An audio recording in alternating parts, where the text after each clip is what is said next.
கனடாவில் இந்தியர் ஒருவரை குடிபோதையில் இருந்த கனேடியர் ஒருவர் தாக்கும் காணொளி இந்திய மக்கள் மத்தியில் பெரும் அதிருப்தியை ஏற்படுத்தியுள்ளது.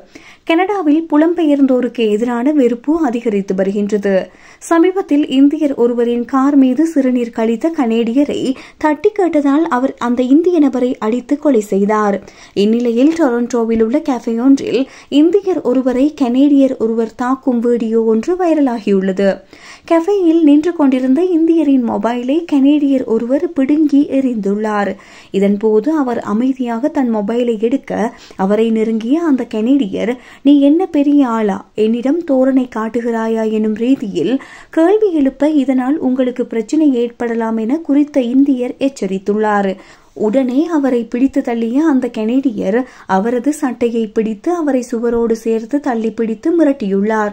உடனடியாக கஃபேயில் பணியாற்றிய ஊழியர் ஒருவர் தலையிட்டு வன்முறையில் ஈடுபட்ட கனேடியரை அங்கிருந்து வெளியேற்றியுள்ளார். ஆக சும்மா நின்றாலே புலம்பெயர்ந்தோரை கண்டாலே கை நீட்டும் அளவுக்கு கனடாவில் வெளிநாட்டவர்கள் மீதான வெறுப்பு அதிகரித்து வருவதாக மக்கள் கவலை வெளியிட்டுள்ளனர்.